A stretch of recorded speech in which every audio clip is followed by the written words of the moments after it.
Chapter 28, How to Quench Anger. Once, when the Buddha was living in a bamboo forest where the chinchillas were kept in the royal city, the Asura king heard that the Brahmin had converted to the Buddha and became a monk, and he became angry, and he came to the Buddha's residence with hundreds of soldiers. King Asura ordered the soldiers to insult the Buddha and maliciously slander. When the king of Persia learned of the actions of the king of Asuras, he immediately sent more than 2,000 soldiers to surround the army of the king of Asuras. Buddha was silent in the face of the insults and slander of the Asura king's army. King Asura and his soldiers cursed for a day, and seeing that the Buddha did not react, they stopped insulting and slandering the Buddha.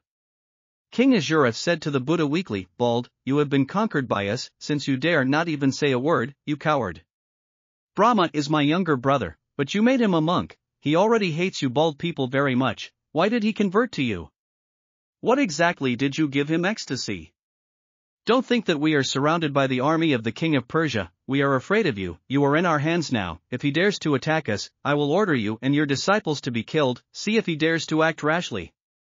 The Buddha said, "Ignorant people insult, slander, and use obscenities, and they think they have won, but those who really win are those who can bear the burden of humiliation.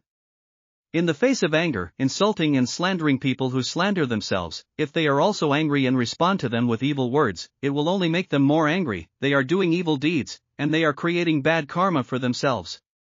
Those who face anger, insult and slander those who slander themselves, do not respond to their bad words, and keep their hearts pure and peaceful, can win victory for themselves and the other party. When the other party is angry, only by letting themselves not respond to them and keeping quiet and pure people can the other party slowly calm down, and the other party's anger can be slowly eliminated. A long period of silence can release the anger of the other party, and when their anger dissipates, the abuse and slander will also stop. If you respond to the evil words of these angry people, it will inevitably add fuel to the fire, make the situation more uncontrollable, and even more tragic and irreparable things will happen, all of which are caused by the evil words in response to the other party, which increases the anger of the other party. If you don't respond to them, keep quiet, they themselves will slowly calm down, they themselves will stop insulting and slandering, so that it is good for themselves and those who insult themselves, and both parties can gain benefits. This person who does not respond and remains quiet is himself and the other person's doctor. The person who insults himself in anger, they have been entangled in the disease of anger, and their hearts are burned by fire and suffering. They are tormented by the disease of anger, and they don't know it. They are really poor ignorant people, they are actually hurting themselves.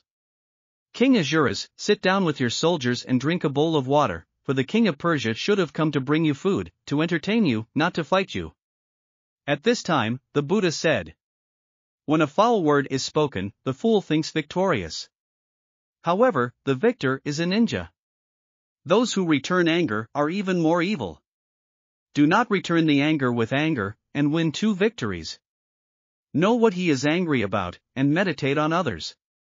Both self and others act in profit. He is the physician of both sides and himself. Those who are ignorant of the law are fools." King Asura said, "Unexpectedly, what you said still has some truth. My heart was indeed like being burned by fire just now. You said that anger is a disease. I agree with this. My soldiers and I are suffering from the disease of anger. I now understand why you did not respond to our insults and slander. It seems that we are wrong." King Asura then ordered the soldiers to sit down and drink water to rest. At this time, the king of Persia asked his soldiers to carry delicious food for the king of Asura and his soldiers to enjoy. The king of Persia said, "King Asuras, I think you should be hungry. You come to taste the native products of our proud Salo country, see if it suits your taste."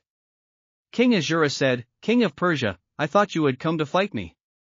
The king of Persia said, "King Asuras, to be honest, I was really angry before and wanted to fight you, but then I thought about it. The Venerable taught me before that responding to anger with anger will only make the other party more angry and cannot solve the problem, and only by showing goodwill to the other party can the contradiction be resolved. So I went after that to prepare meals for you and your soldiers.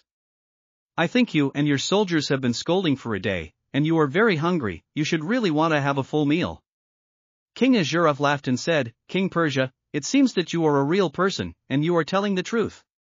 You see, my stomach is growling now. Most of my soldiers were also hungry, and we came out in a hurry without dry food." King Asura said to the Buddha, "Dade, please forgive us for our rude behavior just now. please let me take refuge in you. I am willing to be your home disciple, I am willing to practice according to your Dhamma.